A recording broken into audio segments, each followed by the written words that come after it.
it was obviously we played really good baseball tonight. Patrick actually got off to a little bit of a slow start, but he gave some really good innings there in the middle, third, fourth, got through the fifth, sixth, and we had a chance to get the lead, and we gave the ball to Kevin, and obviously did a tremendous job. Didn't give up a hit. Tried to pitch contact a little more tonight. He had really good stuff. Stuff was really good, and just tremendous job by our offense getting Mace's pitch count up, fouled off a lot of pitches, and a couple of big swings there. I thought, obviously, the base hit by Opitz to tie it with 2 outs was huge because we'd already left some runners out there that could have tied the ball game and put us in the lead. And then super big hit by Wallace going oppo to give us the lead, and then another big hit by Opitz with 2 outs to give us a 2-run lead there. And then that 8th inning started real. It happened very fast. They got 2 quick outs on 2 pitches. It looked like I think Webb got to a 3-1 count. They had a double. Then they walked to Goodhart. They didn't want to go the right-hander against the lefty, it looked like, and then Waltz hit a 3-run homer real quick, and then Kevin finished it up. Just a super job by the team, and look forward to coming out again tomorrow and compete. Coach? Dave, I think both of Opitz's RBIs tonight came on the first pitch he saw the at-bat. Was he just seeing the ball well tonight, or did you see that coming in batting practice, or what did you think of him? Well, I thought he had a really good night, obviously, with that he was just, on pitches. I mean, the base hit to right, he jumped on it, like you said. The base hit to left off the left-hander, hitting right-hander was the first pitch, and it was fastball as well. I just, even when he made an out today, he hit the ball really hard to center field, and it might have been on the first pitch. So I just think he was feeling it, and he was looking for a good pitch early. It didn't matter what it was, and he saw it and he hit it. And, it was good to see. And how big was it for Wicklander after having kind of the short start last weekend to bounce back and pitch as well as he did today? Well, it was big for him and it was big for us. He only threw like 75 pitches last week or whatever he threw, and maybe 70. And I don't know. I think I don't think he was concerned at all about what happened last week. I think he just didn't have command. He'd given us like 7 or 8 great starts in a row, and you kind of knew something like that could happen. And Tennessee's a good team, but yeah, it was big. It was big for our team, big for our bullpen, for him to hold him down. Don? Question about Wallace. First home run inside the right field pole, next home run inside the left. I mean, what can you say about the kid tonight? He had a great night. I mean, what can you say? I mean, drove in 4 runs, hit a solo home run to give us the lead, hit a 3-run homer to the pull side to, not put it away completely, but give us a really good cushion. And, he took some good hacks, the other bats that he didn't get hits on. So, or the other bat. So it was big, he stepped it up for us. Could you feel the 11,000? Was it a little different? Definitely feel them. They were loud. We really appreciate it. It was great, especially, it was really loud. 7th inning hog call is the best one I've heard in a couple of years. And I'm sure our players heard it. Thanks, Dave. Bob? Hey, Dave, how you doing? Good. I think that was a career high strikeouts for Wicklander. What was working so well for him to strike those guys out that many times? Well, the first time through, he went a lot of fastballs. He changed it up a little bit, started mixing in a little bit, mostly sliders, a few changeups, busting them in, moving it around. I didn't realize that he had that many strikeouts, but, until after the game when I looked at the box score. But just, I don't know. I think just he had a lot more command tonight, and he was able to get ahead in the count, get him guessing a little bit, hit his spots. And Cobb's, pretty efficient, 3 innings, 39 pitches. Even I can tell that's 13 pitches an inning, which is pretty good, I'd say. How'd you feel about his efficiency and what that'll mean for his availability the rest of the weekend? Yeah, 3 innings, 39 pitches was outstanding.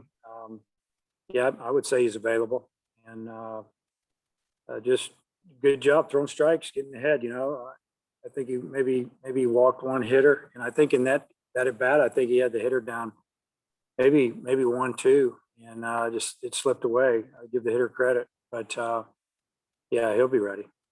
Okay, thanks. Andrew Ellis. Hey, Coach. Earlier in the year, you said something along the lines of you just wanted Wicklander to pitch the way that you know he's capable of pitching. Did you ever imagine that he would put together an SEC season quite like this? Well, it's hard to envision it because he was struggling. He was struggling at the end of last year when things finished up, and all we had to go off of was what we saw in the fall. And I guess after a couple outings, I envisioned it, but probably not until we saw it. But he deserves it. He's worked extremely hard, and he's been through a lot. And I'm just really happy for him. Seth. Dave, was there any thought to throw Wicklander back out there in the 7th? Just a little bit, but he was at 96 pitches, I think. Yeah, 96. So that was pretty much the end of that. If it had been 85, maybe. But once he got in the 90s, we thought, yeah, we got a lead. Let's go for it right here. Randy.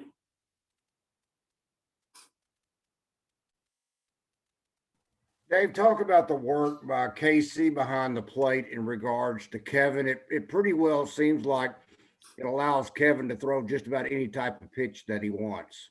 Well, it does, and they know each other extremely well, and we don't get in their way too much, honestly. Like I've said before, we want to keep that rhythm going, get the ball, get your sign and go. And Kevin pretty much throws whatever Casey puts down, and we throw in a suggestion.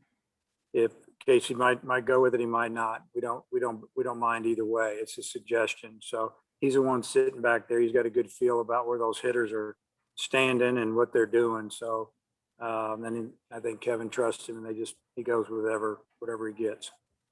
Caden said on the post-game interview that he guessed properly tonight. He guessed on his first at-bat, the oppo, and then he guessed on the last one, the slider inside. Is it unusual for a kid that young to be able to I guess you can say, guess that well? Well, I mean, he's intelligent. He's had a lot of big at-bats this year. I think that he's just going off of what he sees. What has the pitcher done the previous hitter or two, and what has he done against right-handed hitter like he is? So, yeah, probably a little unusual, but this time of year, they're really at bats. Coming back around, Hutch. Dave, I think if I remember right, it looked like it was raining pretty good when Cops was out there at one point. How did you think he handled the elements, and does that make it even more impressive what he did out there today? Yeah, I mean, he handled it great, obviously, just the one walk, and he seemed to be ahead of most of the hitters. And it rained for about 3 minutes pretty hard. And other than that, it was light. And I mean, we played a lot of wet weather the last 5 or 6 weeks. So I don't think it phases him too much. As long as he can keep his feet underneath him, and the mound was in really good shape. And what did you think of the plays? I think Nesbitt and Slavens both had good ones there in the 7th and 8th innings. What did you think of those? Well, the Nesbitt play was a great play because there was 2 strikes on the hitter, and he got jammed a little bit and chopped it into the ground. So Nesbitt was already playing back because of the 2-strike count. He knew his only play was a barehanded. Ball was wet, made a perfect throw. Runner's not real quick, but he got him, and that was a great play. And then Slavens just leaving his feet. That was a good job to go out there and put his glove on the ball and knock it down. I think it went in and out of his glove, and he had 2 options. He could have flipped the ball to Kevin that wanted him to flip it, but at least he got to the bag on that dive. I didn't know if he was going to quite get there. It looked like he kind of got stuck in the dirt. Bob. Yeah, Dave, I mean, Casey's always going to give you a ton behind the plate, handling the pitchers, all that. But when he has an offensive game like this, how nice is that? It's great. I mean, when it seems like when Casey gets a couple of big hits, we're winning. And, he works hard. He's a switch hitter, works from both sides, gets a lot of swings in, does extra work. And he deserves to get some hits. I'm telling you, he's done a great job. Thanks. Okay. Randy, you have anything else? I was just gonna ask Dave, you got 96, you mentioned 96 pitches out of Wicklander, 6 innings. What were your expectations going into this game for Wick? Well, we were hoping he'd give us 6 innings, honestly. That's usually about, going to be in the 90s most of the time, especially since he strikes out a lot of hitters, the count's going to get up there. Our biggest probably decision was, did we want to go right to Kevin or did we want to bridge it with another pitcher? And Coach Hobbs and I discussed and decided to go with Kevin. Thanks, Coach. All right. Thanks for your time, Coach. Okay, see you.